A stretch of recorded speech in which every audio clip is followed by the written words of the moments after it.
Chaud, qui est l'auteur de La Révolution confisquée, enquête sur la transition démocratique en Tunisie. Bon, je vous laisserai présenter le bouquin peut-être après, mais il faut juste dire que c'est un livre qui vient après un autre livre qui est Tunisie, une révolution arabe.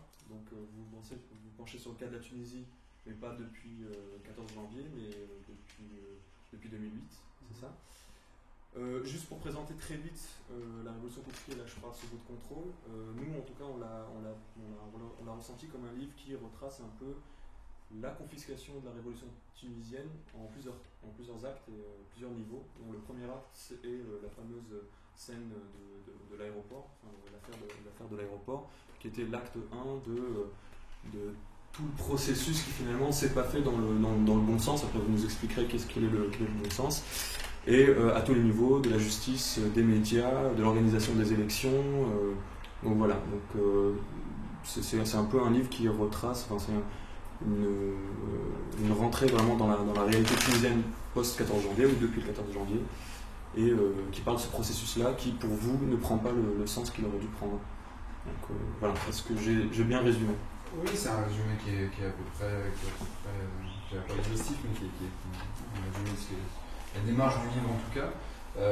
Ce qui est assez marrant sur cette confiscation de la Révolution, c'est qu'à la fois elle intervient très vite, et à la fois le fait que Ben Ali parte comme ça de son propre chef le 14 janvier à 17h30, si je me souviens bien, c'était une chance extraordinaire pour la révolution tunisienne, parce qu'il faut quand même se rendre compte que le Yémen, par exemple, ça allait y rester, et ça a engendré tout ce qu'on a vu par la suite, c'est-à-dire des mois de négociations, et au final, il n'y a que lui qui part, et tous ces felules, comme on dit en Égypte, sont restés, tout son entourage est resté. Est-ce qu'il y a une révolution au Yémen? Je ne pense pas. Alors qu'en Tunisie, il y a vraiment une révolution.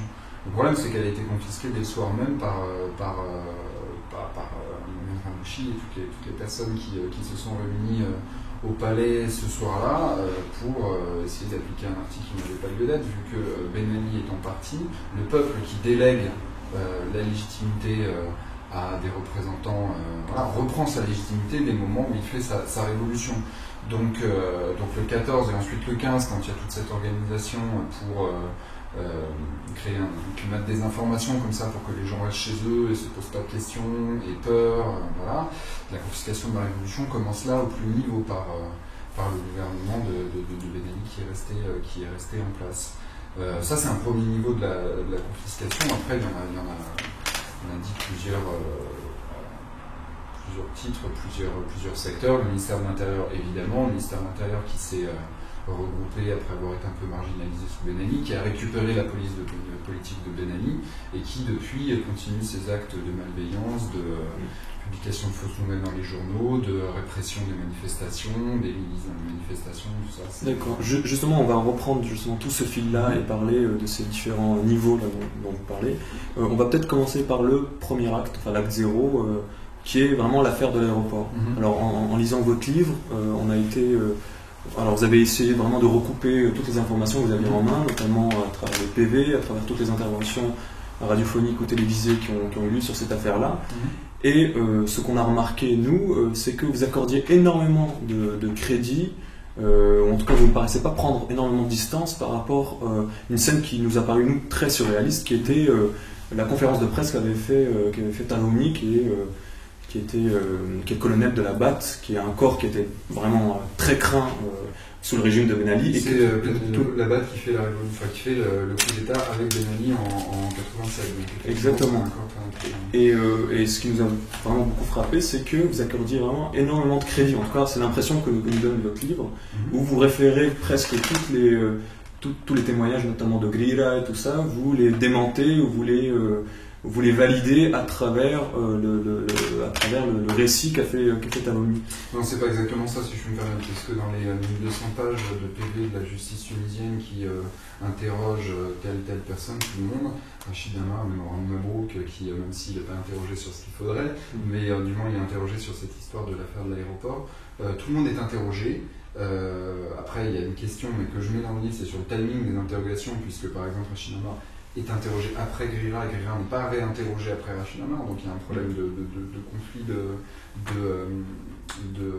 de témoignages là-dessus que je fais figurer dans le livre, de même que la fameuse phrase où Rida Guerra aurait demandé à Rachid Amar, et c'est Rachid Amar qui le dit, de tuer le capitaine de la BAT Tarouni ainsi que ses hommes. Ça, je dis bien que c'est Rachid Amar qui le dit, et que il y a le Premier ministre de l'époque, le 14 janvier, n'a pas vraiment répondu à cette question, c'est-à-dire qu'il est embêté pour répondre. Enfin, c'est des lecteurs qui se font leur opinion. On a posé la question, un journaliste a posé la question en conférence de presse, il n'a pas su répondre. Voilà, les choses sont mises devant la table. Pourquoi est-ce que la conférence de presse de Tarouni est importante? C'est parce qu'elle ne sort pas comme ça du jour au lendemain. Ça, c'est la vision qu'on en a de quelqu'un qui a un devoir de réserve important.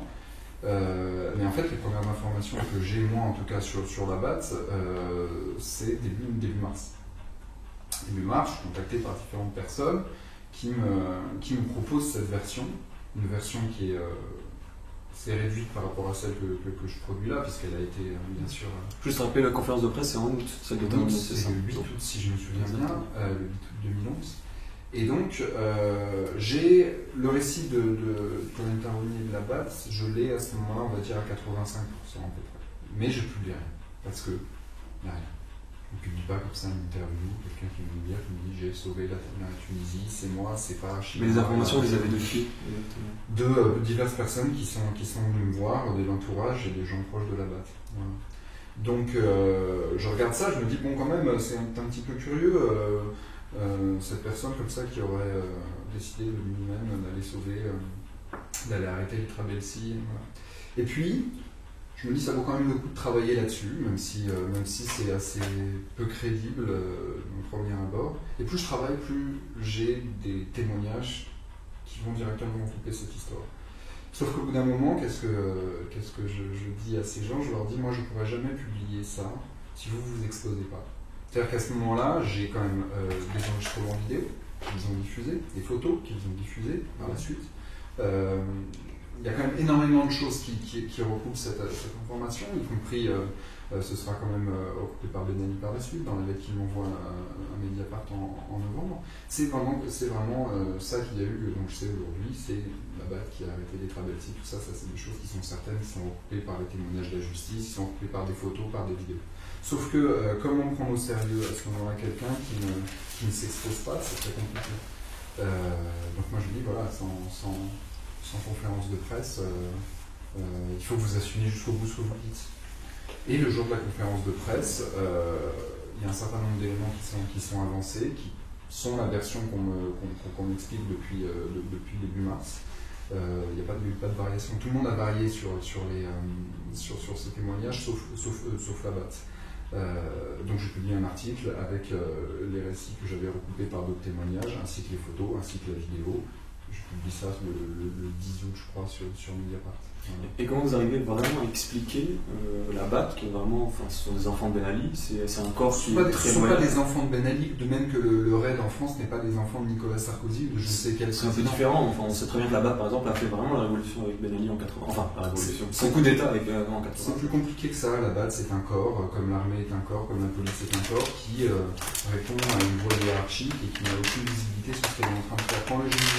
Quand le GIGN intervient, par exemple, sur un détournement d'avion, tout ça, ils ne savent pas qu'est-ce qui est. Leur intérêt à eux, c'est d'intervenir comme ça. La BAT a eu. Oui, mais quand même là, la France, c'est une république démocratique depuis longtemps, c'est un état de droit. Là, on est en Tunisie, qui est un état policier depuis longtemps. Alors, si vous permettez, je pense que la France est un état de droit, la Tunisie, ce n'est pas un état de droit. Je pense qu'il faut déjà. Non, c'est un état policier. Oui, je pense qu'il faut un peu remettre les choses en perspective. Par exemple, en France, vous n'avez pas d'indépendance du parquet, donc on n'a pas une justice indépendante. Donc de là à dire que. Vous voyez, oui, on peut. Donc, non, tout ça pour vous dire que les choses sont non pas noires ou blanches, mais grises. Et il y a des différents niveaux de gris. La BAT, déjà la composition de la BAT en 1996 n'est pas la composition de la BAT en 2011. Dans cette histoire, ce qu'il faut bien comprendre, c'est qu'il y a un côté psychologique qui est important. Vous avez d'un côté quoi? Vous avez d'un côté un récit qui est recoupé par tous les témoignages qu'on a eu jusqu'à maintenant, tous, à part quelques-uns qui ne sont pas crédibles et qui ont été démentis par la suite. C'est notamment les témoignages qui sont recueillis par les premiers articles, le premier récit de ce qui s'est passé au sur le tarmac quand Ben Ali est parti, qui ont été complètement démentis par la suite, qui était de l'intoxication d'une partie de l'armée qui voulait se faire mousser, se faire valoir, on a vu par la suite. Donc vous avez tout ça qui est recoupé. De l'autre, vous avez quelqu'un qui a vraiment des motifs pour y aller. Il a sa femme à l'aéroport, il a un moyen donc d'appeler, de se renseigner. Il y a une partie de la BAT qui n'est pas d'accord, donc qui n'y va pas. Et après, c'est un processus qui les dépasse. Sauf qu'à ce moment-là, Ben Ali n'était pas encore parti. Bien sûr.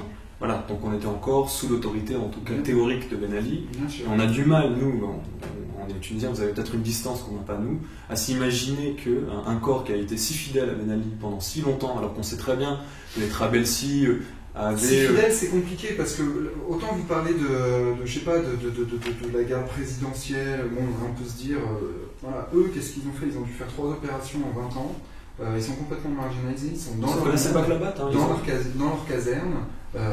Oui, mais après, c'est pas tout le corps non plus qui bouge en entier. Après, il y a évidemment d'autres unités qui... Oui, mais ça veut dire que ça se passe, c'est-à-dire, est-ce que vous pensez vraiment que cette opération-là n'a pas été préparée? Ça a été vraiment la spontanéité dont tu as parlé? Il y a deux choses. Moi, je pense que si on regarde les profils psychologiques des gens, si on se met à la place, il faut vraiment faire ça, c'est vraiment un travail qui est important. Oui, c'est crédible. Si on se met dans le profil psychologique encore des gens, à ce moment-là, le 14 janvier, tout ce qui s'est passé, oui, c'est crédible. Et de l'autre côté, vous pensez bien que moi, si je publie ça, c'est parce que je pense que c'est vrai. Pourquoi est-ce que je pense que c'est vrai? Parce que j'ai recoupé toutes les informations. J'ai cherché, par exemple, un ordre venu de quelqu'un disant à Tarouni, à Seigneur Tarouni, vas-y, va à Télé Trabelsi. J'ai cherché tout ça, je n'ai jamais trouvé. C'est-à-dire qu'au bout d'un moment, il y a quoi? Est-ce qu'on s'appuie sur ce qu'on sait, sur tous les témoignages qu'il y a eu, sur vraiment un an d'enquête de la justice tunisienne, des regroupements, y compris Ben Ali, qui envoie un message à un journal français qui a publié la version Tarouni et qui dit oui, ça c'est exact, mais néanmoins, je n'ai pas fui. Bon voilà, il est assez... Ou alors est-ce qu'on continue à rêver en se disant c'est pas ça, il y a un complot, il est parti par hélicoptère à Malte. J'entends ça aujourd'hui. Il y a des gens qui racontent absolument n'importe quoi, qui n'ont absolument pas du tout des preuves de rien du tout, et qui disent ça, qui disent non, c'est faux. Moi j'attends. Pourquoi pas hein. Si effectivement il y a aujourd'hui quelqu'un qui enquête et qui réussit à démontrer que ce n'est pas vrai et qu'en fait il y a eu un ordre et que c'est pour ça que ça a été fait, moi je serai le premier à être intéressé par ça parce que j'ai envie de savoir aussi. Pour l'instant je ne pense que c'est pas le cas puisque on n'a jamais pu le démontrer. Honnêtement, dans le livre je laisse une porte ouverte à plusieurs endroits pour dire c'est quand même étonnant, voilà, c'est une question, est-ce qu'il y a eu un ordre ou pas. Maintenant aujourd'hui on a... Et vous pensez bien, par ailleurs il y a une deuxième sur laquelle j'insiste, qui est très important. Qu'est-ce qui s'est passé avec la BAT depuis le 14 janvier? C'est à peu près le seul corps constitué qui n'a tiré aucun bénéfice de la révolution. Et ça, il faut vraiment s'en rendre compte. Semir Tarouni, il est arrêté le soir, il est libéré plusieurs jours après. Aujourd'hui, ils sont complètement marginalisés. Semir Tarouni a été envoyé en Chine pour une mission, voilà, ils n'ont pas été augmentés, ils n'ont pas du tout tiré de crédit au niveau du grade, au niveau des salaires, quel que soit de cette révolution. C'est clairement pas eux qui tirent les ficelles. Si on va réfléchir un petit peu 2 minutes, on va se dire ils ont eu un ordre qui a abouti au départ de Ben Ali, donc qui a profité à l'ordre qui est actuellement présent et qui est actuellement aux affaires. On les aura récompensés. C'est pas eux qu'on va récompenser. Donc voilà, si on prend tous ces éléments ensemble, il y a quand même une version qui est assez, crédible, appuyée par des témoignages, de tous les gens qui sont présents sur ce jour-là, qui me semble quand même intéressante.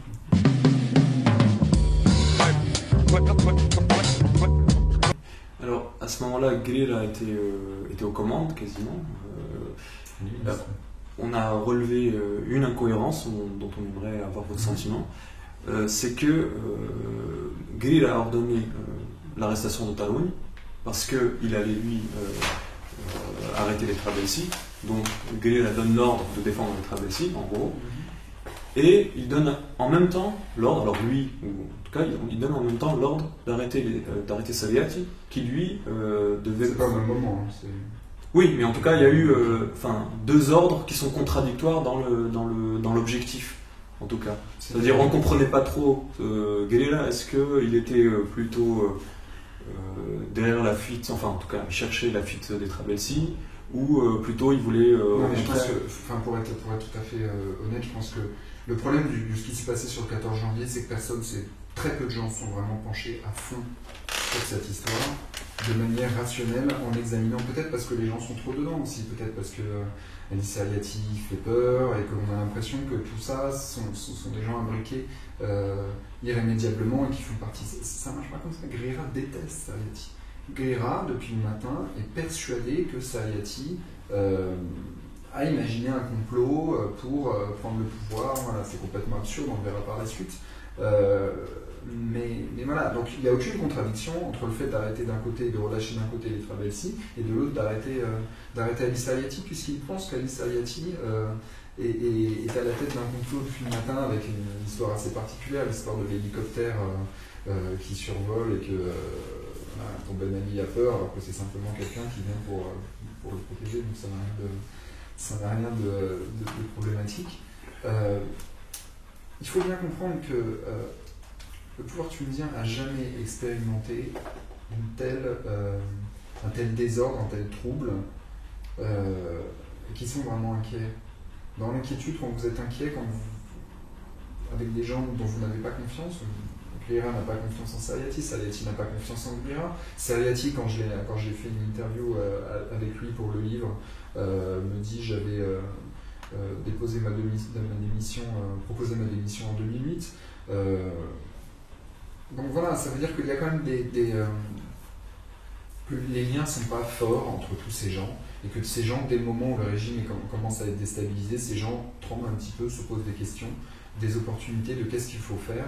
Et vous parlez de Sariati parce que vous dites l'avoir rencontré, vous êtes parmi. Je ne l'ai pas rencontré, non. Ah, vous avez juste. Il est incarcéré depuis le 14 janvier, donc c'est un petit peu compliqué.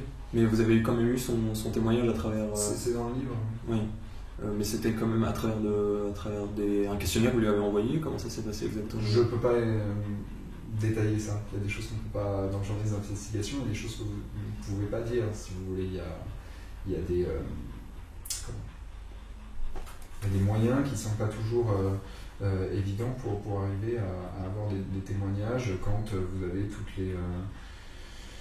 tous les obstacles dressés par une partie de la justice tunisienne qui vous empêche d'interroger les gens, qui met en prison des gens qui, pour des choses qui ne sont pas légitimes. Alice Aliati devrait être en prison pour le rôle qu'il a joué pendant la dictature et pas pour le pseudo-complot qu'il a... Et qu'est-ce que vous en pensez justement? Comment expliquez-vous qu'il soit encore arrêté? C'est dans le émissaire, Alice Aliati de l'après 14 janvier. On met en prison Alice Aliati pour garder Granouchi, Guerrera, tous ces gens-là. Sauf que Guerrera, par exemple, maintenant, Guerrera, forcément, campagne. Guerrera joue un tel rôle dans le 14 janvier, un tel rôle c'est tellement compromis, si vous voulez. C'était quand même l'ancien. Enfin, il s'est compromis à tellement. Imaginez que c'était quand même l'ancien ministre qui était chargé d'examiner le marché public en Tunisie, sous Ben Ali. Donc il y a ça. Il y a son rôle pendant le 14 janvier en tant que ministre de la Défense qui est extrêmement. Clair, je pense, au bout d'un moment, c'est quelqu'un qui fait évader une partie des Trabelsi, qui a un rôle très contre-révolutionnaire. Forcément, lui, ne pouvait pas tenir très longtemps. Il y en a d'autres qui sont restés très très longtemps et qui sont toujours là, notamment au ministère de l'Intérieur. Donc, oui, Alice Aliati, c'est un bouc émissaire parfait. Encore une fois, dans l'interview qu'il me donne, il me dit oui, bon. Depuis 2008, j'ai envoyé des lettres anonymes à Leïla, tout ça, pour essayer parce que Ben Ali m'écoutait plus. Voilà, je pense que, encore une fois, c'est pas quelqu'un qui était proche de tout le monde dans la famille et dans les familles, et c'est quelqu'un qui est un petit peu dérangé dans les dernières années. Ça n'enlève pas tout son rôle dans les années précédentes, et ça n'empêche pas qu'il soit resté à son poste aux côtés de Ben Ali, et donc qu'il a joué un rôle actif dans la préservation du régime. Donc c'est sur ces questions-là qu'il faut que la justice tunisienne enquête. À ma connaissance, c'est pas des questions qu'elle lui a posées encore aujourd'hui. C'est quand même fou. C'est quand même fou.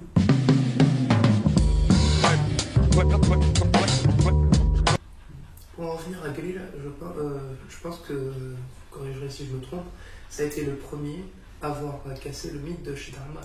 c'est le premier qui a donné une interview en expliquant que l'histoire de l'homme qui a dit non, que tout le monde a pris pour argent comptant, donc c'était faux. Il a donné une première version très romancée, très erronée aussi du 14 janvier, mais c'est le premier qui clairement a dit Schneiderman était au commande le 14 janvier. Alors on le voit bien dans les témoignages de la justice après que je publie, on voit un peu pourquoi il s'est fait ça, hein, parce que si Schneiderman ne descend pas de son piédestal à ce moment-là, toutes les accusations qu'il porte contre Grira vont être prises très au sérieux, c'est ce qui a été le cas d'ailleurs. Donc forcément lui a un intérêt politique à dire ça. Après c'est pas le premier, hein. Il y a quand même quantité de blogueurs, de journalistes qui en ont parlé avant sur Facebook, sur Twitter. C'est le premier officiel qui a dit ça. C'est le premier officiel. Oui, Schneiderman lui-même s'est bien accommodé de cette version. Il ne l'a jamais approuvé, il ne l'a jamais démenti. Il a laissé dire aussi. Mais il laisse dire, hein, Schneiderman, c'est le chef de l'armée, il laisse dire, il a été promu en avril, il laisse dire, il a tout intérêt à laisser dire et à faire à ce qu'il y ait une construction, si vous voulez, de l'image de l'armée qui est faite autour de lui, qui soit un peu faite par ses services de communication et par le pouvoir qui a tout intérêt aussi à mettre l'armée en avant au printemps dernier. Donc voilà, oui, c'est voilà, chacun joue sa partie pour essayer de préserver ses intérêts. Il y en a qui ont réussi, d'autres moins. C'est ça l'histoire du post-14 janvier, c'est ça l'histoire de la révolution confisquée.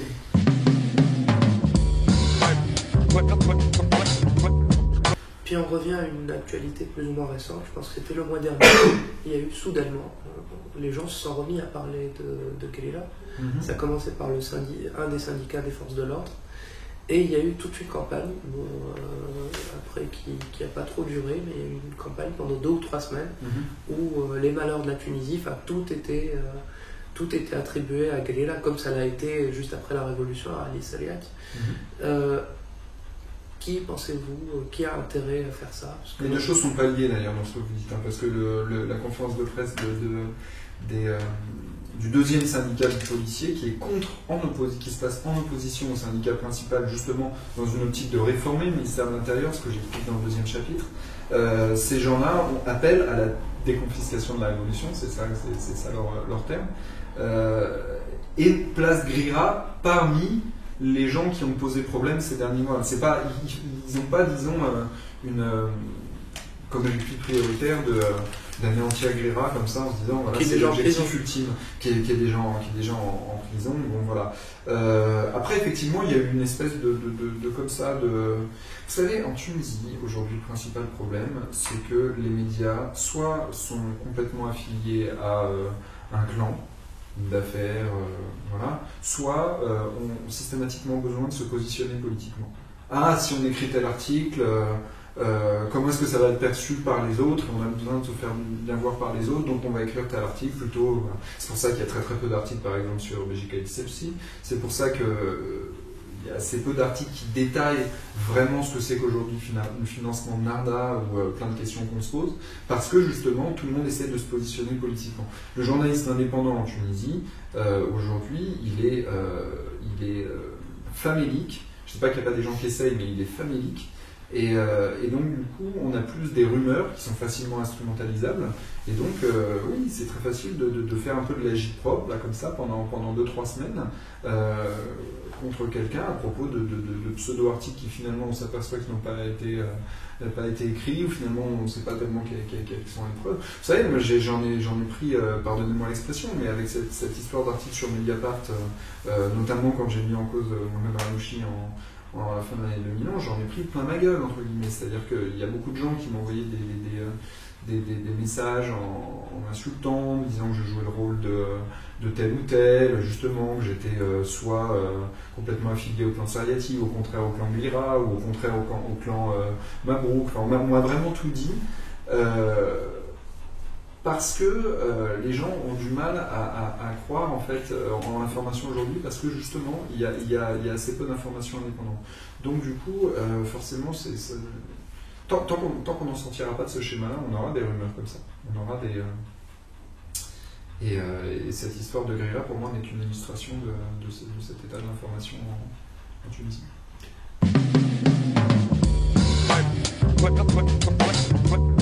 Mais en tout cas, ça c'est clair que la Tunisie la vit justement le contre-coup d'années de formation, mais qui n'en était pas une de journalisme, donc forcément il n'y a pas vrais journalistes indépendants, mais quand même, il y a quand même des initiatives. Enfin, moi, je pense à Débat Tunisie, peut-être Kalima aussi, dans un sens. Mais tous ces médias-là qui sont un peu alternatifs. Un exemple d'un sujet. Bon. Qu'est-ce qu'on se dit quoi? On se dit, il y a un sujet qui sort sur la place publique, c'est vraiment intéressant, on va enquêter dessus. C'est comme ça que ça se passe. On va en prendre un, Narda et le Qatar. C'est quand même quelque chose dont on parle beaucoup. Le Qatar, c'est devenu le grand fantasme, comme ça. Le Qatar est partout, la main du Qatar est partout. Quel aujourd'hui journal, quel organe de presse, quelle radio, quelle télévision a enquêté sur les liens de Narda et du Qatar, a été capable de produire de l'information là-dessus, alors que c'est un sujet dont on parle depuis les mars 2011 à peu près? Aucun. Donc du coup, on continue à en parler, on continue à fantasmer dessus, mais on n'a pas d'information. Voilà. Je suis désolé, même s'il y a des initiatives, et je ne dis pas qu'elles sont négligeables ou tout ça, mais on est toujours dans ce schéma-là qui pose problème. C'est juste ce que je dis en fait. C'est juste un constat qui est aujourd'hui l'état de l'information. Est-ce que vous attribuez ça justement à un manque de moyens, un manque d'ambition, ou est-ce que de toute façon, chaque fois qu'il y a une initiative, elle est tellement brisée dans l'œuf que finalement rien ne peut se faire? Enfin, je dis ça par exemple, les locaux de Débat Tunisie viennent d'être saccagés, ce qui est quand même une forme de menace. Pour des journalistes qui n'en sont pas réellement, enfin, c'est des jeunes qui veulent se lancer dedans, qui sont dans une espèce ils vivent sous l'euphorie d'une Tunisie qui est aujourd'hui sous pluralisme, notamment des médias et tout ça, du coup, qui croient pouvoir tout se permettre. Et pourtant, on voit toujours qu'il y a des lignes rouges qu'on ne peut pas dépasser, apparemment, en tout cas dans l'apparence. Est-ce que vous expliquez ça par le fait que finalement on n'a pas cette liberté d'expression dont on nous parle depuis quasiment 2 ans maintenant, ou est-ce que c'est juste, comme vous dites, c'est familier? La complexité dans cette histoire, c'est que c'est un mélange de beaucoup de choses. Il y a encore, par exemple, au 20h, au JT de 20h en Tunisie, une lecture in extenso des communiqués du ministère de l'Intérieur, ce qui est directement de la communication, et ce que Riyad Ferjani, le sociologue des médias, appelle le lien organique entre la télévision et le ministère de l'Intérieur. Voilà, c'est quelque chose qui existe encore. À côté de ça, il y a l'émergence d'un mouvement d'islam radical violent qui parfois a des actions qui sont antidémocratiques. C'est un mouvement minoritaire, mais c'est un mouvement qui parfois saccage des locaux, des choses comme ça. En plus de ça, vous avez une élite, on va dire, politique et intellectuelle qui n'a pas fait le choix, en gros, de se diriger vers l'information démocratique et indépendante. Je pense par exemple au journal Le Maghreb. Si je me souviens bien, juste avant sa création, je rencontre Omar Salou qui me dit oui, moi je veux poursuivre et achever ce que Bourguiba a entamé.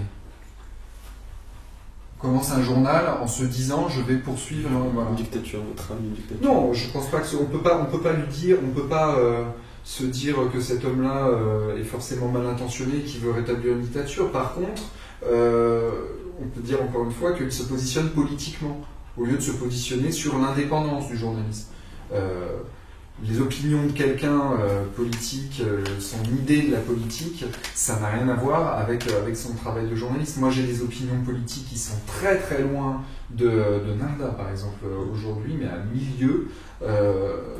Ça m'empêche pas d'écrire que c'est le journal, c'est le parti qui a fait la meilleure campagne possible tout au long de l'année 2011. Bon, voilà. Donc, il y aurait encore, le lien entre l'organe de Dimessi au sein du ministère de l'Intérieur et certains journalistes, les journalistes qui jouent un rôle très trouble. Je pense par exemple à des gens comme Simbaga qui se permet par exemple de reprendre des enquêtes in extenso et de signer de son nom, ou alors de publier des fausses nouvelles sur des gens. Bon, voilà, c'est un peu tout ça mis bout à bout, ça fait un climat qui est très compliqué. Ajouter à ça le problème de la formation, le problème aussi effectivement de financement. Les sites internet aujourd'hui, comment ils font pour se financer, ils ont du mal. Nawat a du mal, Nawat est obligé de se constituer en association. Bon, c'est un peu compliqué. Et encore une fois, il y a un vrai problème, c'est que l'information est tellement décrédibilisée aujourd'hui en Tunisie, quand vous sortez de la vraie info, quand vous sortez quelque chose de bien, de dense, de recoupé, on dit formidable, incroyable. Je me souviens quand le jour où je sortais des articles, et puis semaine, 2 semaines après, il y a quelqu'un qui s'appelait pas, qui va vous dire, qui va vous lancer une pique, soit sur Twitter, soit faire un post sur Facebook, et ça va être mis au même niveau en fait. Voilà. Alors que d'un côté vous avez de l'information, de l'autre côté vous avez une opinion, un commentaire, et les deux en fait sont pas vraiment comment dire, différenciés. Donc oui, tout ça pose vraiment problème.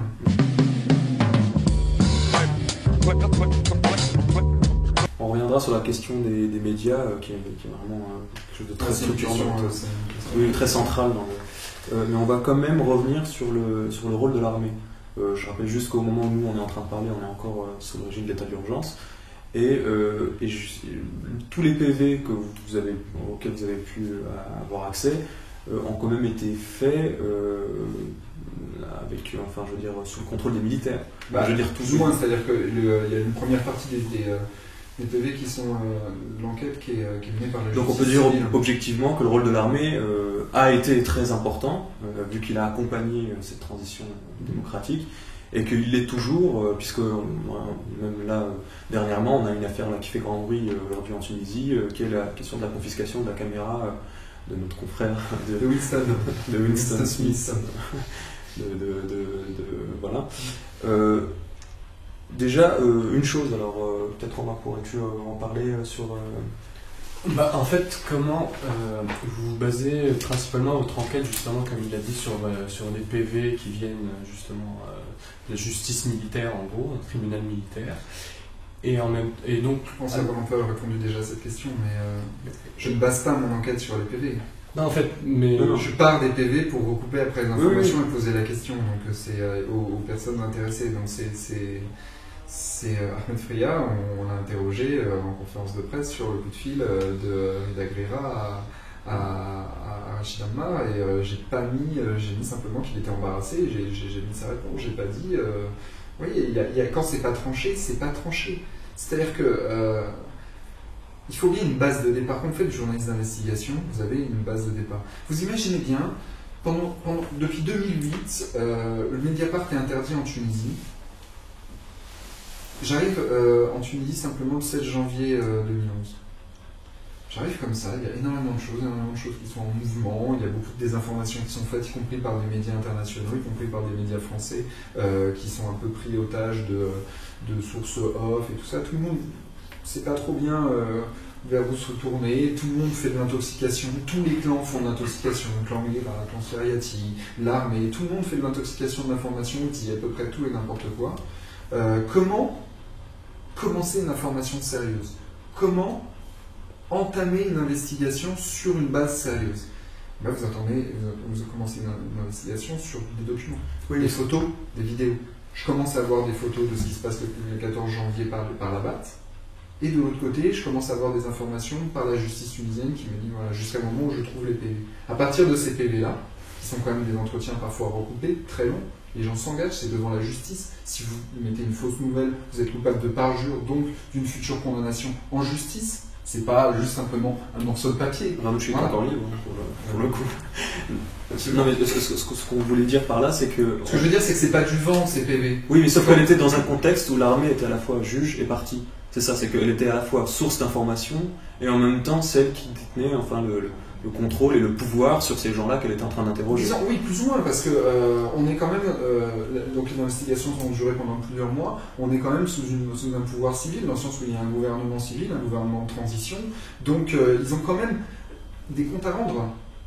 Sauf qu'il y a les tribunaux militaires en même temps. Oui, bien sûr, mais des tribunaux militaires qui ont des comptes à rendre. Regardez ce qui s'est passé avec l'affaire Ferrini, quand même. Donc il ne faut pas non plus, encore une fois, caricaturer les choses. C'est pas juste un pouvoir contre le peuple, c'est pas voilà, c'est plusieurs forces qui essayent de lutter, qui sont parfois ensemble, qui sont parfois séparées, qui essayent de tirer un peu la couverture à eux et de mener les choses dans le sens qui leur est le plus favorable. Mais les comment dire, les militaires n'ont pas tout seuls conduit tous les interrogatoires. Il y a évidemment des juges de la justice civile qui ont été détachés pour le faire, des magistrats tout seuls. Enfin, je veux dire, c'est pas le lieutenant du coin qui va s'improviser magistrat pour mener une enquête. Et enfin, je veux dire, non.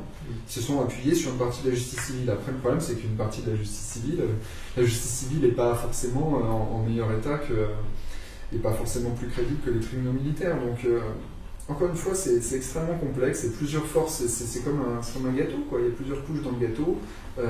Si vous décrémez comme ça juste le dessus, vous n'aurez que le dessus. Ce qu'il faut, c'est faire des tranches, analyser, pour voir comment elles se mêlent, comment est-ce que le miel se mêle au gâteau. C'est très compliqué.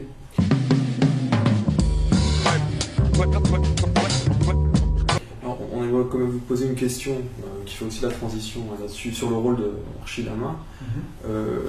Ça vous intéresse beaucoup, hein, ça, de l'armée. Forcément, non mais forcément, parce que oui, même vous avez commencé votre livre. Je commence mon livre là-dessus. Je commence mon livre là-dessus. Je suis toujours assez étonné, je dois vous avouer. Je suis très content de répondre à ces questions. Je suis toujours assez étonné, pour revenir un peu à ce qu'on disait au début, qu'on mette à ce point-là en doute la version du 14 janvier. Et que dans le même temps, on ne se bouge pas, si je peux me permettre, pour essayer justement d'apporter des compléments d'information, au contraire d'essayer d'apporter des preuves que ça n'a pas eu lieu de cette manière ou pas. C'est-à-dire qu'il y a une dichotomie comme ça, et là encore une fois, je ne parle pas de vous parce que là on est dans la conversation, mais souvent on est dans la conversation enregistrée, on est dans une interview, mais souvent il y a une espèce de comme ça de, je sais pas, c'est Tanbir peut-être, c'est quelque chose, c'est la tradition, mais qui consiste à cette phrase « on ne sait pas encore ce qui s'est passé le 14 janvier », je la trouve un peu lunaire, et elle est répétée tellement de fois, un peu partout, à tous les niveaux, y compris par des journalistes. Je me demande voilà, ça c'est clairement quelque chose qui est assez préjudiciable à la démocratie tunisienne, parce que si, quand il y a des preuves qui sont avancées, on ne s'en saisit pas pour essayer de démontrer la suite, ou de préciser, ou de donner des compléments d'information, on n'avancera jamais. En fait. Et vous ne pensez pas que les Tunisiens obtiendront réellement leur révolution s'ils se débarrassent et s'affranchissent du roman révolutionnaire qu'on nous a vendu jusqu'ici? Qu'est-ce que c'est le moment révolutionnaire? Le roman révolutionnaire, ça a commencé par l'homme qui a dit non. On a tout démonté maintenant. Non, mais on parle toujours de révolution, alors que même quand on lit votre livre, on a plus l'impression que c'est un coup d'état. Le livre, il s'appelle La Révolution confisquée. Il ne s'appelle pas la révolution entre guillemets, entre parenthèses, comme des émissions de télévision peuvent le faire. Non, ça veut dire qu'il y avait l'opportunité d'une révolution, mais qui n'a pas été faite. À partir du moment où dans un système... Elle a été confisquée et on peut la déconfisquer. On peut partir. Regardez ce qui s'est passé le 9 avril à Tunis. C'est fabuleux ce qui s'est passé le 9 avril à Tunis. Vous avez quoi? Vous avez la manifestation des salafistes qui n'est pas réprimée. Vous avez ensuite la manifestation des gens de gauche le 9 avril, avec précédemment l'interdiction de l'avenue Bourguiba. Manifestation, répression, mais après la répression, l'avenue Bourguiba est de nouveau ouverte à la manifestation, donc on peut manifester sur l'avenue Bourguiba. En manifestant, en faisant des choses, en se bougeant, on peut la déconfisquer cette Ah oui, mais bien sûr, bien sûr. Et on peut la déconfisquer. Si on peut la déconfisquer, ça veut bien dire qu'elle a existé quand même. Avant, vous aviez quoi? Vous aviez une pyramide, comme ça, avec Ben Ali et sa famille en haut, tout un tas de réseaux en dessous qui s'appuyaient sur eux pour préserver leurs intérêts, tous les gens, le tourisme, l'économie, tout voilà. Mais vous aviez clairement une hiérarchie. Aujourd'hui, après le 14 janvier, où est cette hiérarchie? Vous avez d'un côté le ministère de l'Intérieur, de l'autre côté l'armée, de l'autre côté les hommes d'affaires, Marwan Mabrouk, Kamel Taïef, ils ne sont pas du tout forcément très, très copains entre eux. Tout le monde essaie encore une fois de tirer un peu la couverture à eux. Mais vous n'avez pas, tout ça a complètement éclaté si vous voulez. Donc du coup, la révolution, elle a vraiment eu lieu. Il y a eu une suspension de la Constitution, il y a eu tout un ensemble de choses qui ont été faites. Il y a eu des élections qui se sont passées dans un cadre un peu compliqué, mais néanmoins qui sont des élections qu'on peut toujours contester. Je veux dire, effectivement, des gens, des observateurs, des gens de Nourakiboun, des gens de tout ça peuvent dire qu'il y a eu des problèmes dans les régions, et des problèmes à Kérouan et tout ça, mais sur l'ensemble, on est quand même globalement d'accord. Des problèmes de financement, la RIDA, tout ce que vous voulez, c'est détaillé dans le livre, ça fausse un petit peu la donne. Persépolis fausse complètement la donne, mais ça, bon, certaines personnes n'ont qu'à s'en prendre qu'à eux-mêmes. Mais voilà, je veux dire, au bout du compte, c'est quand même pas mal comme premières élections. Il y a quand même une représentativité qui est réelle, il y a un système, comment dire, à l'Assemblée qui fonctionne, il y a un président qui est élu, bon je veux dire tout ça existe quoi, et c'est des choses sur lesquelles on peut s'appuyer. Oui, mais cette révolution elle existe. Après, comment est-ce qu'on l'a... Alors peut-être qu'on n'a pas exactement la même définition de révolution, mais de toute façon même quand j'entends ce que vous dites, moi vous me parlez des clans, Mabrouk, Trabelsi, tout ça existait avant. Sauf qu'avant il y avait un chef consensuel qui était là, qui maîtrisait un peu tout ça et qui ne laissait pas une tête émerger plus qu'une autre. Sauf que là tout ça éclate, mais ça fait pas de ce qui se passe et des phénomènes qu'on voit une révolution pour autant. Pour moi une révolution c'est un peuple qui arrive à mettre à bas un système et qui en met un autre en place. Sauf que là vous êtes dans les trois piliers. Vous ne mettez pas à bas un système et vous n'en mettez pas un autre en place. Aucune révolution ne s'est passée comme ça. La révolution française ça s'est même pas passé comme ça. La révolution russe s'est passée comme ça, la révolution iranienne s'est passée comme ça. La révolution russe s'est pas passée comme ça. Il y a eu une guerre pendant comment dire, qui a duré pendant des mois. Enfin, je veux dire non. Non mais je veux dire, on a tout changé. En Iran, on a tout changé. C'est-à-dire tout le système a changé. On a vu l'émergence d'une nouvelle classe. Mais ça a duré combien de temps? Oui, ça a duré. Ça a duré. Sauf que là, on parle déjà d'une révolution, alors que peut-être qu'on arrivera à une révolution, on en est très très loin. C'est ça qu'on veut. C'est ça qu'on veut. Moi, je suis pas d'accord. Alors moi, je suis d'accord avec je pense que si vous regardez ce qui s'est passé le 14 janvier, il y a eu un éclatement global des codes. Et moi, il y a une chose qui résume assez bien ça, c'était encore une fois ce que dit Yad Ferjani, il dit un des points communs des régimes arabes, si on peut parler de monde arabe et tout ça, c'était l'absence de gestion par les gens qui étaient à la tête des États de l'opinion publique. Aujourd'hui, en Tunisie, n'importe qui, que ce soit au ministère de l'Intérieur, Seth Marzouki, Mustafa Ben Jafar, Nish Beli, Rachid Ranouchi, tout le monde est obligé de tenir compte de cette opinion publique. Moi, je pense qu'on peut ergoter comme ça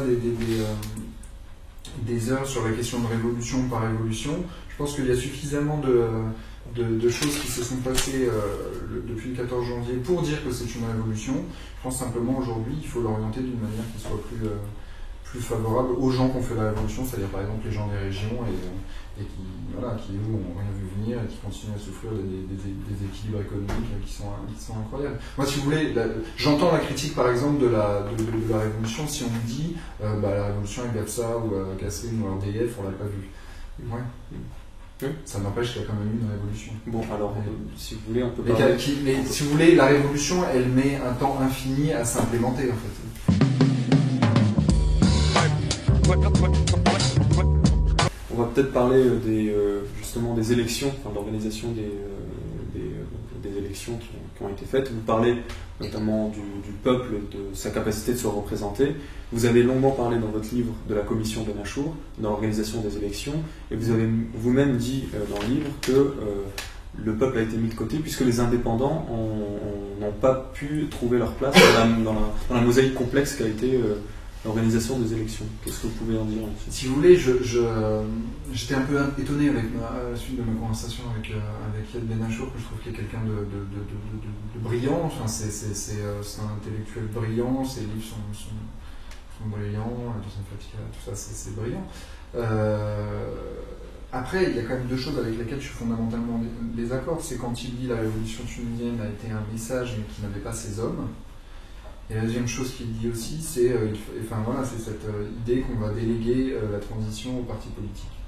Alors la révolution qui n'a pas ses hommes, il faut quand même se rappeler qu'un comité est créé juste au lendemain de la révolution par les gens qui ont participé à cette révolution, des avocats qui sont en région, des juristes, des gens comme aussi Lamjed Jelmi par exemple, qui est quelqu'un qui est un professeur de philosophie qui a été obligé de travailler dans les centres d'appel parce qu'on ne lui donnait pas de poste, qui a fait de la prison, qui a été militant politique avant. Tous ces gens-là existaient bien.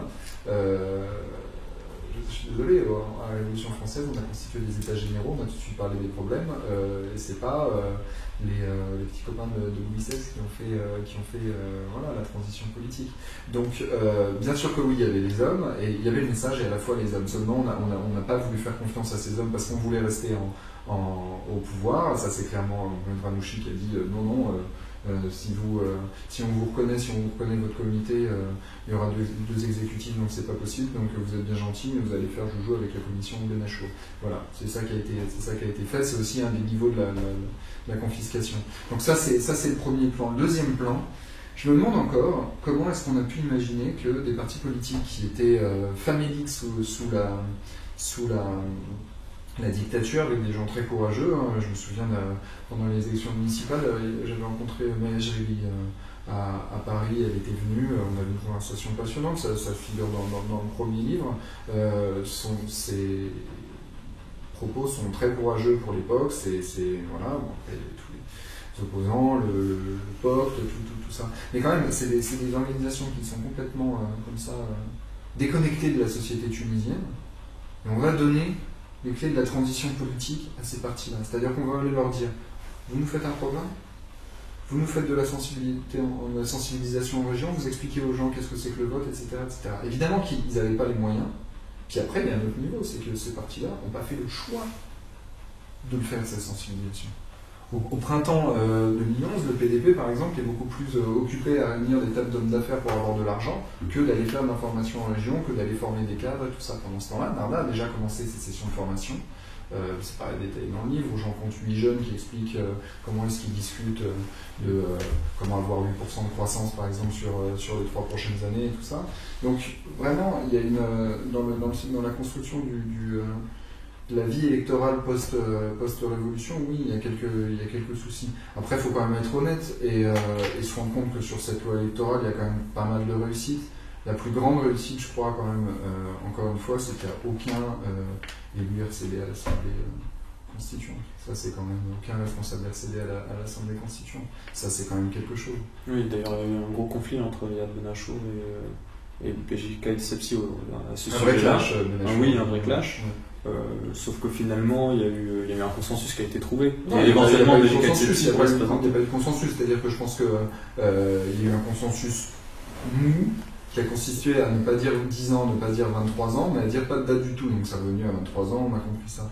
Par ailleurs, oui, si on parle, on y viendra peut-être au gouvernement de BJK Sepsi, qui est quand même au cœur de la confiscation de la Révolution et qui, après être parti par la porte, revient par la fenêtre à 84 ans. Ça, je pense que ça mérite qu'on en discute. Est-ce que après avoir confié la transition politique à des partis faméliques qui, du coup, ont donné une extraordinaire opportunité à Narda d'avoir beaucoup plus de députés certainement parce qu'il en représente vraiment dans le pays. Est-ce qu'on va donner les clés de l'opposition politique à quelqu'un qui est un ancien cadre du Destour et a fait partie du RCD et a été membre du RCD? Ça me paraît absurde. Je pense que ça mérite qu'on s'y attarde. L'absurde n'est pas tunisien, donc ça risque peut-être d'arriver. Bon, là, ça mérite qu'on en débatte.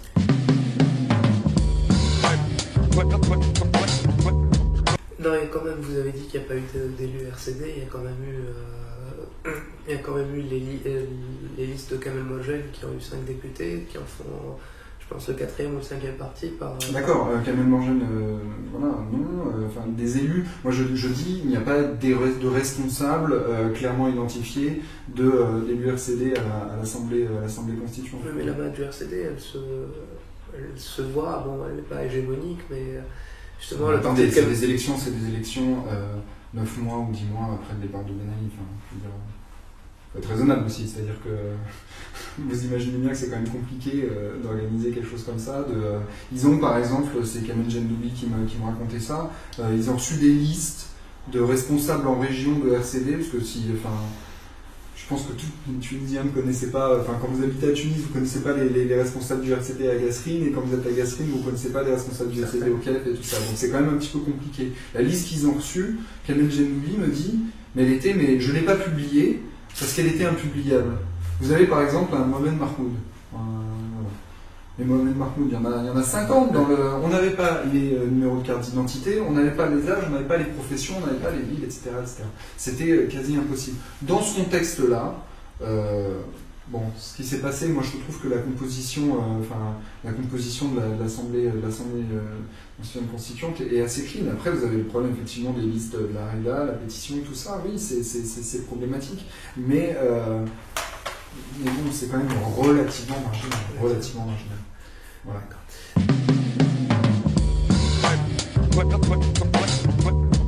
Vous avez parlé d'un clash très important qu'il y a eu entre le gouvernement et l'instance Benarachour.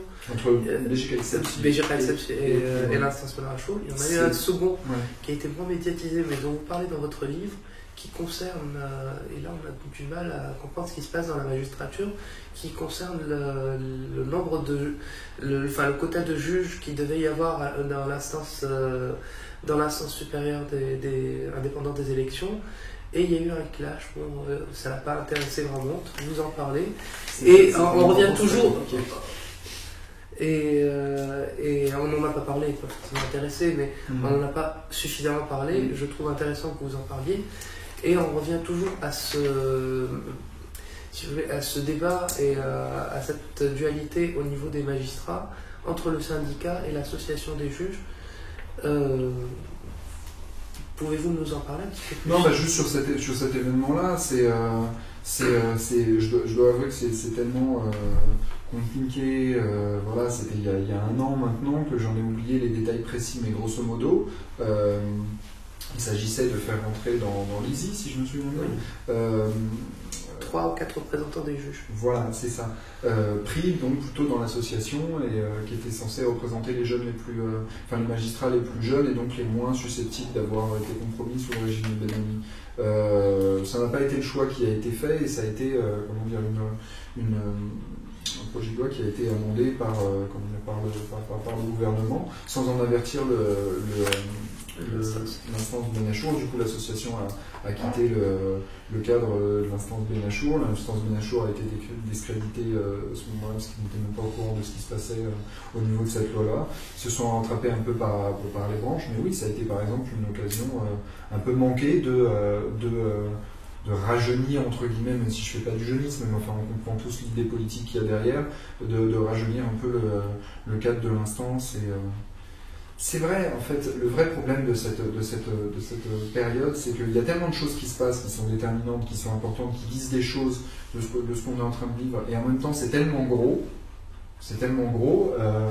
qu'on est tellement submergé par l'information, par l'enthousiasme, par la volonté de faire des choses, qu'on loupe des petits événements qui permettent d'expliciter un peu ce qui se passe et d'expliciter un peu les enjeux. Effectivement, cette histoire en fait partie.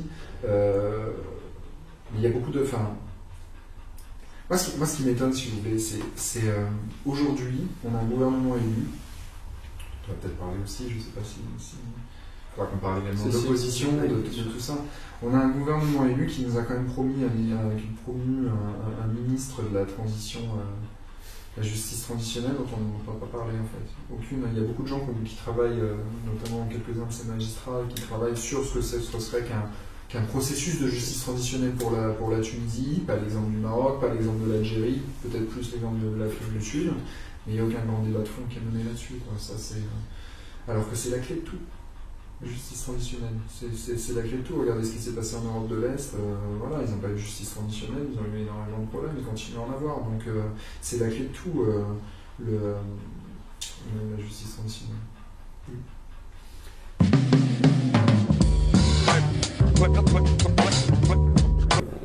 Au sein du ministère de l'Intérieur, il y a Sid qui est encore, il y a Dimassi et Abid qui y sont, qui sont vraiment bien placés au sein du ministère de l'Intérieur, alors que c'était des personnages qui étaient très liés à l'ancien régime. Ennahda a été élue. Elle a voulu, alors une des tractations qui a été faite avec sa coalition, avec le CPR, enfin sa coalition, le CPR, c'était de nommer Abou comme qui a été refusé en bloc par Ennahda. Mais dans votre livre, il semble que vous dites que c'est le ministère de l'Intérieur qui a menacé, enfin à travers un syndicat, de lui réserver le sort qui a été réservé à Farhat al-Ashqi. C'est ce qu'on m'a expliqué. Oui. Alors, ma question c'est, vous avez parlé tout à l'heure des événements du 9 avril, est-ce que cet événement-là marque pour vous l'autonomie du ministère de l'Intérieur par rapport à Ennahda? Ça veut dire qu'ils sont capables de les affaiblir complètement au niveau de l'opinion publique en réprimant à tout va et du coup en affaiblissant Ennahda, ou est-ce que c'est au contraire, c'est une démonstration de Ennahda qui montre sa force de frappe via le ministère de l'Intérieur? Je suis content de vous poser la question parce que ça c'est encore une fois un problème d'information et de ce dont on dispose. Je me souviens, le soir du 9 avril, malheureusement, j'étais pas en Tunisie, donc je suivais un peu ce qui se passait par Facebook, par mes amis, il y avait beaucoup de gens différents, beaucoup de blogueurs qui étaient là, donc je discutais, je chattais avec eux. Et j'ai notamment une amie, journaliste qui est correspondante là-bas, qui s'est fait agresser par justement ces milices, et puis aussi par les policiers. On est tout de suite parti en se disant c'est les milices de Narda. J'aimerais bien savoir pourquoi, parce que il faut quand même... ça montre un peu les distorsions de raisonnement et qu'en fait on raisonne selon des objectifs politiques et non pas des preuves ou ce qu'on a en face de nous. On a une manifestation avec des policiers. Une manifestation qui est ordonnée par le ministère de l'Intérieur, je dirais, la gestion de l'ordre est déléguée au ministère de l'Intérieur. S'il y a des milices sur place, les policiers qui font partie du ministère de l'Intérieur, voilà, ils les voient, ils sont à côté d'eux. Donc s'ils ne sont pas d'accord avec ça, s'ils ont un problème, si les capitaines qui sont en charge de la répression se demandent ce que c'est que ces milices, ils vont aller les voir, ils vont leur dire qu'est-ce que vous faites, ils vont les arrêter, ils vont les appréhender, ils vont dire arrêtez de taper les manifestants. Donc c'est directement le ministère de l'Intérieur qui est au premier responsable de ce qui se passe. Voilà. Après on peut se poser la question de la manière dont le ministre lui-même, qui est Narda, qui fait partie du gouvernement de Narda, a ou pas une emprise assez forte sur le ministère de l'Intérieur. Ça, on peut se poser la question comme ça. Mais de dire c'est les ministres de Narda, je ne comprends pas très bien comment est-ce qu'on peut... Donc ça ne peut pas profiter à Narda, on l'a bien vu. En l'occurrence, si on réfléchit un petit peu, ça profite pas à Narda. Moi, je pense que... donc dans le deuxième chapitre, j'ai un peu essayé de démontrer cette autonomie du ministère de l'Intérieur. Je pense qu'on est encore dedans. Je pense que tous les gens que je mets en cause dans le livre sont encore là, à part Meddeb, celui qui était chargé de la communication avant. Il n'y a pas de raison qu'il change de méthode, puisque visiblement ces méthodes depuis un an réussissent à les maintenir au pouvoir et à les maintenir au règne de ce ministère. Il faut quand même se souvenir de ce qui est arrivé à Ferhat Hachi, qui soi-disant épure le ministère de l'Intérieur au printemps dernier. Quand il épure le ministère de l'Intérieur, il met justement ces gens-là, il les promeut au rang de directeurs généraux. Donc voilà, je pense qu'on peut raisonnablement penser que le ministre aujourd'hui qui chapeaute le ministère de l'Intérieur a une marge de manœuvre relativement limitée, comme tous les autres ministres par le passé ont eu une marge de manœuvre relativement limitée. Du coup, à qui répond le ministère de l'Intérieur aujourd'hui en Tunisie ? Encore une fois, je pense qu'il faut penser les choses en termes d'alliance et objectifs plutôt qu'en termes de contrôle. On n'est plus sous un système pyramidal, on est dans un système où il y a plusieurs zones d'influence et pôles d'influence qui s'entendent parfois entre eux ou non pour préserver leur intérêt. C'est comme ça, je pense qu'il faut... Et quel est le pôle d'influence du ministère de l'Intérieur, vous pensez ? Je l'ai écrit dans le livre. Pour moi, il y a une... Enfin, c'est pas pour moi, c'est ce que m'ont dit... 15, peut-être, beaucoup de gens du ministère de l'Intérieur de différents niveaux et de différentes pensées et opinions, c'est que clairement le lien entre Tawfik Dinassi et Kamel Tayeb, c'est quelque chose qui existe. Voilà.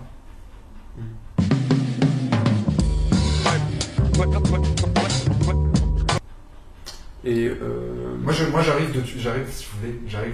encore une fois, j'arrive le 16 janvier 2011 après ne pas avoir pu venir pendant 3 ans. Je débarque, j'essaye d'interroger les gens quand j'ai une information qui me revient 15, 16, plusieurs fois, qu'elle recoupe par ailleurs une tendance, ce que je lis dans les journaux, qu'elle recoupe des événements qui ont lieu et tout ça, au bout d'un moment, c'est vers ça que je vais me diriger plutôt que des rumeurs ou des choses qui sont pas prouvées, qui ne sont pas recoupées, des témoignages qui ne sont pas recoupés. Voilà. C'est pour ça que je parle de ça. Il y a peut-être d'autres hommes d'affaires qui sont en cheville avec une partie du ministère de l'Intérieur. Je parle de ça parce que c'est ce que j'ai pu démontrer. Et c'est ce qui m'a été répété avec insistance depuis de nombreux mois maintenant, avec des cas d'illustration qu'on a pu voir. Donc c'est pas... Voilà pourquoi je parle de ça aujourd'hui.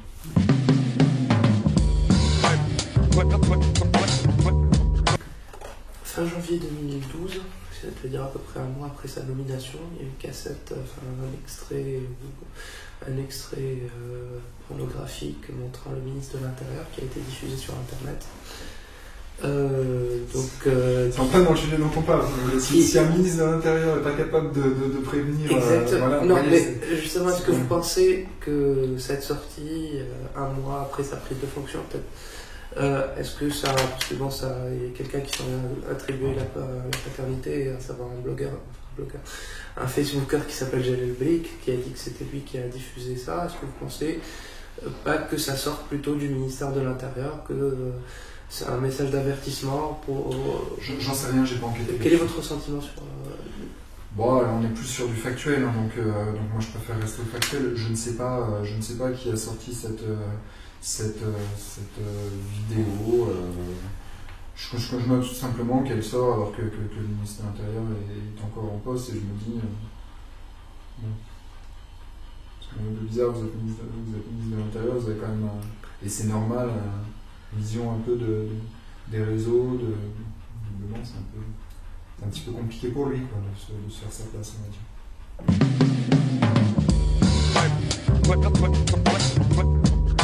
Vous faites le lien entre, éventuellement, le ministère de l'Intérieur et Kemal Taïf. Quel agent? Non, je ne dis pas éventuellement, je cite... je dis oui, en tout cas, il y a une piste possible. Non, c'est pas une piste possible. Je dis que les liens, clairement, entre le ministère de l'Intérieur et Kemal Taïf ont été répétés à X reprises par une quantité incroyable de fonctionnaires du ministère de l'Intérieur, et que donc, c'est ce qui me semble... Et du coup, quel est l'objectif de Kemal Taïf à ce moment-là? L'objectif, il est multiple.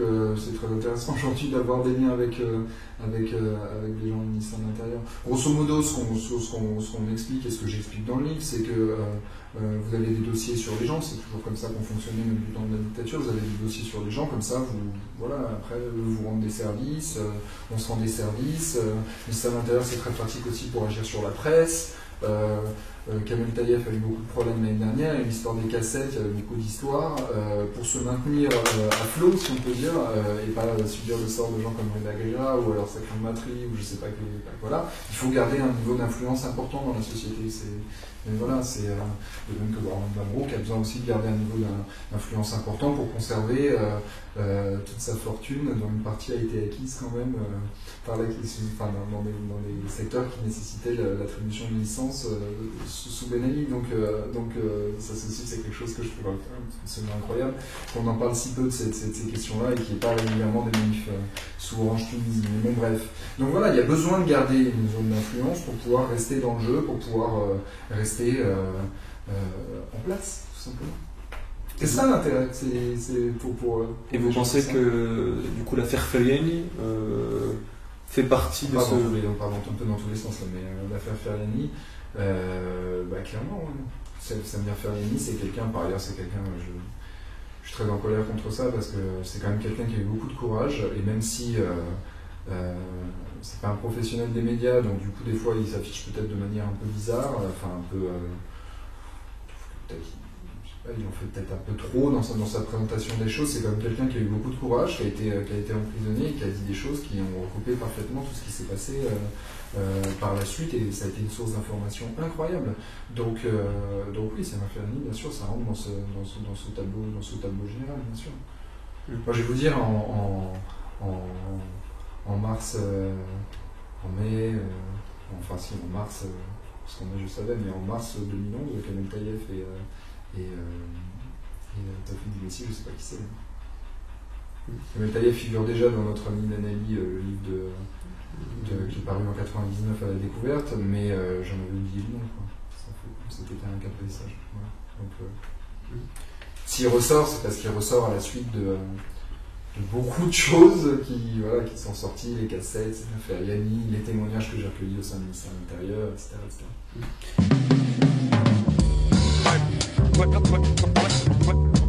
Alors, votre livre s'arrête à peu près au moment de l'élection du parti de Nada qui... J'ai beaucoup réactualisé quand même, il s'arrête oui, mais bon. Fin février, on va dire. Les dernières actualisations sont fin février, c'est la chronologie qui s'arrête fin décembre, juste pour... Oui. Alors, oui, la Troïka qui est aujourd'hui au pouvoir, Nada s'est fait élire notamment sur un programme qui se voulait révolutionnaire. Il était en partenariat avec le CPR, qui lui aussi avait, en tout cas sur le Non, papier... révolutionnaire de Narda, moi je le vois pas trop. Non, mais eux s'affichaient comme étant un parti qui n'était pas en tout cas du système et du coup forcément qui était plutôt du côté de la révolution. Ils avaient d'ailleurs soutenu... Oui, mais c'est pas le programme, oui, c'est plutôt voilà, une posture. Oui. Le CPR également. Le CPR en l'occurrence c'est pas du tout une posture, c'est un programme. Oui, c'est un programme. C'est pour ça moi j'aime bien faire la différence. Non, mais vous avez bien raison. Ils sont en tout cas aux manettes depuis un moment. Quel est le bilan, si on peut en faire un maintenant? Est-ce que c'est des partis aujourd'hui qui sont rentrés dans le moule du système, ou est-ce que vous pensez qu'ils sont en train de faire un travail réellement d'épuration de ce système-là, mais ils se mettent devant des obstacles, et c'est pour ça que ça met autant de temps et que... Non, mais on va pas non plus passer les temps à couper les cheveux en quatre. Il y a d'un côté un parti qui mène la coalition, qui est structuré, qui se structure, qui est une base militante forte, et de l'autre côté deux organisations qui ont complètement explosé, c'est le CPR et Takatol. Donc forcément, le rapport de force n'est pas du tout évident pour les deux autres partis. Takatol, on se demande ce qu'ils vont devenir, et le CPR, c'est assez clair que voilà, ça va devenir deux partis. C'est déjà leur exclusion de Mero Fayali, tout ça c'est quand même assez spectaculaire. Bon, a priori un parti se déchire plutôt quand il est dans l'opposition, pas quand il est au pouvoir. Donc voilà. Après le bilan de ce gouvernement, encore une fois, justice transitionnelle, qu'est-ce qu'on a vu venir, les grands états généraux qu'on pourrait attendre à la suite de la révolution sur les grands thèmes, le rééquilibrage des régions, le tourisme, la justice transitionnelle, tout ça, la réforme du ministère de l'Intérieur, la réforme de la justice, c'est où ça? Parce que c'est aujourd'hui. Qui est-ce qui a engagé ça? Qui est-ce qui propose une concertation générale des Tunisiens pour en parler? Qui est-ce qui parle de plan de développement régional décennal pour mettre à niveau les régions qui ont été marginalisées pendant 60 ans? Qui est-ce qui parle de ça aujourd'hui? Certainement pas le gouvernement Narda. Le gouvernement Narda nous dit quoi? On va peut-être faire un TGV ou je sais plus quoi là entre Paris et Tunis et Tripoli. C'est absurde. Donc je ne dis pas qu'il n'y a rien qui est fait, il y a un préambule de la Constitution qu'on vient de voir, il y a des choses qui sont faites, mais c'est extrêmement marginal par rapport aux besoins. Et en même temps, vous avez toujours un ministère de l'Intérieur toujours aussi autonome. On n'avance pas beaucoup. Non. Et vous ne pensez pas que justement que c'est vraiment, ça a été le coup d'éclat de Narda, c'est de passer pour un parti révolutionnaire alors qu'il avait sur le papier plutôt un programme plutôt très libéral, et que les affaires Persépolis et tout ça ont fait qu'on a focalisé sur leur islamisme et qu'on n'a pas assez focalisé. Encore une fois, c'est pas la faute de Narda. Moi, d'une certaine manière, je suis assez... Sauf qu'on peut pas dire que l'affaire Persépolis soit complètement un événement spontané. Persépolis, c'est Nabil Qaroui de Nesma, qui est aussi... Mais en fait, si vous voulez... moi, j'aime bien la phrase de Kamel Genoubi qui dit il est chargé de faire le monitoring des élections et donc de voir ce qui se passe dans les mosquées avant et après.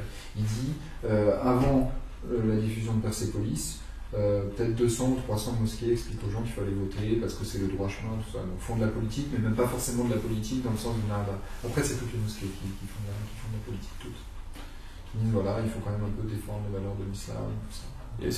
Pour résumer, est-ce que c'était recherché, cette polarisation de la société? Je suis pas dans la tête de. Donc juste pour finir, Kamel Genoubi dit. Il est quand même en charge de l'ISI, donc c'est lui qui a le meilleur poste d'observation, je pense, pour dire ça. Il dit l'affaire Persépolis, ça a été un cadeau magnifique fait à Narda. Après, est-ce que c'est recherché? C'est ce qui a été un peu instrumentalisé par tous les partis d'opposition depuis mars. Tous ces gens qui expliquaient que si Narda est arrivé au pouvoir, ce serait le Tounestan, ce serait un second Afghanistan, tout ça, vous savez pas combien j'en ai rencontré des gens comme ça dans tous les partis, tous. Le POL, le PDP, tous, sauf le CPR, effectivement.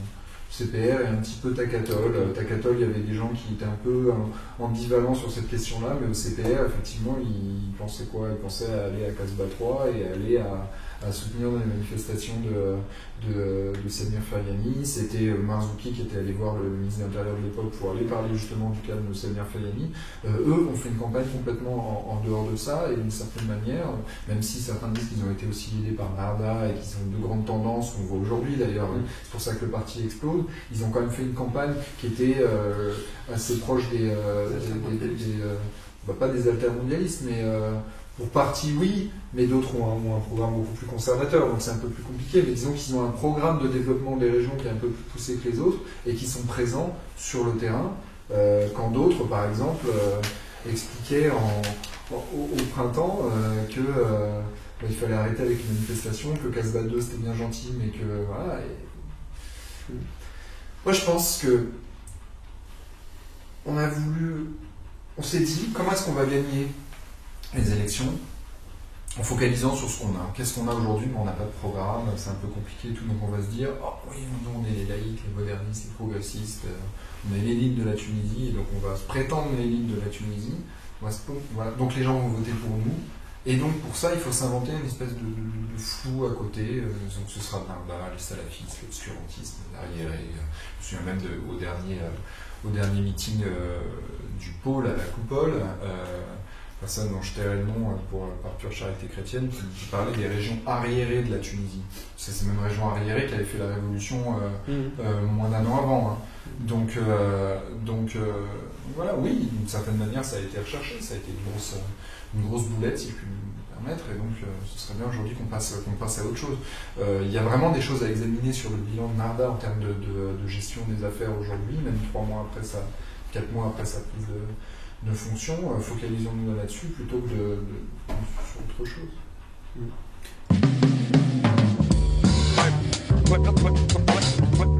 Alors, vous êtes allé aussi en Égypte, et vous avez un peu observé aussi ce qui se passait là-bas, et on est aujourd'hui... C'est fascinant pour une seule chose, c'est que jusqu'à il y a 3 semaines, je pensais que l'Égypte était très en retard et que c'était un monde complètement différent par rapport à la Tunisie. Bah là, ils sont quand même sacrément bougés. Bon voilà, ils ont subi quelque chose de terrible depuis la Révolution. Il y a plus de 12 000 procès tribunaux militaires. Voilà, il y a des centaines de personnes qui ont été soit écrasées, soit tuées par balles, par les militaires, par la police. C'était vraiment terrible le bilan de la gestion par les forces armées, par le SCAF de cette transition. Sauf que là, aux dernières élections, ils se sont inventés une opposition. Ils ont fait surgir quelqu'un qui s'appelle Hamdin Sabari, qui est un Syrien, qui est quelqu'un dont on parlait finalement assez peu jusqu'à il y a 2 mois. Et qui est quelqu'un qui a été capable de créer quelque chose qui n'existe pas encore aujourd'hui en Tunisie, ou du moins à la marge, c'est-à-dire un vote de masse, c'est 4 800 000 électeurs, qui ne soit pas ni d'un côté islamiste, ni de l'autre côté anti-islamiste, armé, voilà. Donc il a réussi à casser cette dichotomie, même s'il n'est pas au second tour. Peut-être que le CPR aussi était... représentait ça. Le CPR représentait... Parce que l'Égypte, c'est 80 millions de personnes. Oui, bien sûr, le CPR représentait un peu ça, mais on va dire que ça n'a pas été suivi d'effet, si vous voulez, sur le débat public, et qu'aujourd'hui, l'opposition politique en Tunisie, elle n'existe pas. Donc oui, sauf que là, vous regardez une partie, qui est vrai, ce que vous dites là. C'est-à-dire, effectivement, il y a eu la surprise, mais en même temps, ils ont le choix entre un islamiste qui est plutôt très conservateur, ultra conservateur, et un ancien féloul du régime, le dernier Premier ministre de... Est-ce que vous pensez... Ça s'est joué à 600 000 voix. Oui, mais est-ce que vous pensez que la Tunisie est en train de s'engager vers ça? Non, je pense pas, non. Je pense que la Tunisie, moi je crois qu'il y a tellement de gens qui font tellement de choses dans les associations, dans la société civile, qu'au bout d'un moment, il va y avoir une sédimentation qui va se faire pour créer un premier parti d'opposition vraiment intéressant. Je sais pas, il y a plein de petites choses, par exemple le rapprochement de Tajdid avec une partie du PTT, j'ai un peu suivi ça. Bon, malheureusement, c'est une poignée de personnes, mais c'était assez intéressant. Ce que fait, dans toute autre perspective, mais ce qu'a essayé de faire avec le PDP, quelqu'un comme Cherkou, c'était intéressant aussi. Il y a tous ces gens qui essaient de s'extraire du paradigme qu'on a aujourd'hui, les anciens, qui se prennent un peu pour des raïs comme ça, qui mettaient leur tête sur des affiches et qui ne pensaient pas à créer des programmes. Je pense qu'il y a des gens qui se sont un peu extraits de ça aujourd'hui Malheureusement, ils sont encore très minoritaires, mais ça va venir, ça va venir. Sauf que reste la personne la plus crédible pour représenter une opposition à Narda, c'est le G37. C'est vous qui le dites crédible. J'espère que... Non, je dis c'est ce que l'opinion publique a l'air de dire, en tout cas c'est ce qui est en train de ressortir. J'ai pas l'impression, j'ai l'impression qu'effectivement il y a des articles qui disent ça, mais j'ai pas l'impression que les Tunisiens soient fans de BGK Sepsi. Je pense que les Tunisiens ont une vraie mémoire de ce qui s'est passé, de la manière dont il a réprimé aussi les manifestations. Réprimé les manifestations, piétiner la période de transition. Quand je dis piétiner, c'est-à-dire qu'est-ce qu'il a fait finalement? Qu'est-ce qu'il a fait? Qu'est-ce que ça a été, si vous voulez, la période de transition? Ça a été un code électoral mené par des gens comme Yad Ben Achour, un peu l'architecte de la juridiction de la législation post-révolution. Ça a été des gens voilà, ça a été l'ISI, ça a été le gouvernement là-dedans. Qu'est-ce qu'il a fait exactement? Donc on prétend aujourd'hui que les Tunisiens vont croire que cette personne qui n'a rien fait pendant la période de transition, qui a un passé assez lourd quand même,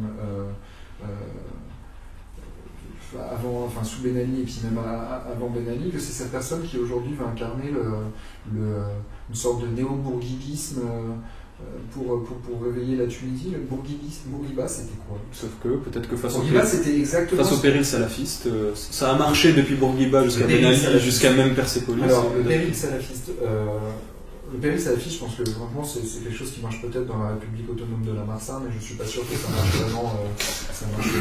Par ailleurs, j'adore la Marsa, je vais au Colbert souvent le samedi, je trouve ça merveilleux, voilà, mais il y a quand même un certain langage qui circule parfois qui est un petit peu too much. Je suis pas sûr que le péril salafiste ce soit quelque chose qui menace aujourd'hui la Tunisie de manière... c'est pas ce que je dis, je dis que ça peut être... Non, mais pour vous présenter l'expression, donc du coup j'essaie simplement de dire ce que j'en pense, parce que moi je pense que ce qui menace vraiment la Tunisie, c'est si on continue comme ce qu'a fait Bourguiba et ce qu'a fait par la suite Ben Ali, c'est-à-dire marginaliser les régions, laisser les gens dans une indigence incroyable. Bon, il faut arrêter, je veux dire, l'état des développements des infrastructures, des réseaux culturels, de tout ça dans des villes comme Kasserine, même comme Gafsa et tout ça, c'est ignoble, c'est scandaleux, on peut pas, c'est pas assumable par aucun gouvernement possible. Enfin, je veux dire, Kasserine, c'est terrible, c'est terrible, il n'y a rien à faire, quoi. Au moment, c'est pas possible. Vous pouvez pas dire d'un côté on va faire le TGV Tunis-Tripoli qui coûte, on va dire quoi, à la louche, 8 milliards de dinars à construire, alors même qu'il y a un trafic très limité entre Tunis et Tripoli et que c'est pas forcément un levier de développement économique, c'est moins qu'on puisse dire, et puis laisser comme ça des régions complètement en déshérence, c'est vraiment pas possible. Moi j'ai pas beaucoup entendu JKC aussi nous expliquer ce qu'il ferait pour résorber tout ça, et surtout j'attends encore qu'on me démontre. Sauf que les partis qui parlent de justice sociale n'ont quasiment rien obtenu. C'est aussi les faits factuels. Ça veut dire. Encore une fois, moi je me souviens, j'étais avec le bus citoyen du côté de Hammamet Kilia, c'était en septembre, je crois, un peu avant l'élection, et quand on allait voir les gens, ils ne savaient pas s'ils allaient voter pour une élection présidentielle ou pas. On leur avait fait croire que on avait relevé leur carte d'identité, qu'ils pouvaient perdre éventuellement leur emploi s'ils votaient pas correctement. Vous avez quoi dans votre région? Vous avez les questions de Metlaoui avec les cadres du RCD qui restent dans les administrations, qui attisent la haine entre tribus, donc forcément c'est des choses qui aussi influent sur le vote. On ne peut pas vraiment dire que d'un côté le climat était totalement pacifié, de l'autre côté que les Tunisiens aient vraiment une conscience du poids qu'ils avaient. Il y a eu assez peu de pédagogie qui a été faite. Un parti comme le PTT par exemple, qui était un parti intéressant, qui avec un bureau politique qui était assez bien représenté, a très peu pu faire la pédagogie de pour avoir un électorat, il faut d'abord aller voir cet électorat pour se présenter devant lui, lui montrer, voilà, on présente ça, on a ça, notre bureau politique est assez clean, tout ça. Ils n'ont pas eu les forces pour le faire. L'UGTT les a pas soutenus. Voilà, l'UGTT s'est un peu éparpillé en différents partis. D'un autre côté, ils ont peut-être aussi pas trop su se positionner dans l'espèce de duel laïque religieux, moderniste. Voilà, ils ont peut-être un peu trop fait voilà, des accointances avec le côté laïque moderniste qui ne les a pas forcément servi. Bon, c'est un exemple, mais c'est la première élection. On ne peut pas non plus considérer que que le côté justice sociale et justice transitionnelle soit complètement invalidé par rapport au résultat du vote. Encore une fois, le CPR, ça compte quand même sur ce côté. Et du coup, que faire pour une déconfiscation de la Révolution? Moi, encore une fois, je suis... Ou en tout cas, est-ce que vous voyez le ferment de quelque chose qui pourrait aller dans ce sens-là? Comme je vous dis, une initiative comme le Bus citoyen, par exemple, qui arrive à toucher 200 000 personnes à partir d'une initiative personnelle de quelques membres d'associations, c'est magnifique, et les choses se sortiront comme ça. Le capitaine qui vient me voir au sein du ministère de l'Intérieur pour me dire, voilà, il y a ça qui se passe, c'est problématique, il faut que vous en parliez. Et voilà, je lui dis, bon, d'accord, mais toi t'es une personne. Et donc après, j'ai aussi rencontré d'autres personnes, mais cette première initiative, c'est formidable, c'est c'est formidable. Et ça, c'est des choses qui donnent un peu aussi le pouls de la société. Il y a un moment où je pense qu'il y a quelque chose qui va se sédimenter au niveau politique autour de un groupe de personnes pour créer une opposition crédible, et à ce moment-là, ça va bouger. Je suis pas inquiet, je pense que ça va vraiment bouger. Après, moi je pense des fois qu'il y a un peu moins de temps de vie, un peu plus d'allant, ce serait pas mal, mais ça c'est juste une opinion personnelle. Moi je suis plus dans le factuel, les faits, voilà, le journalisme.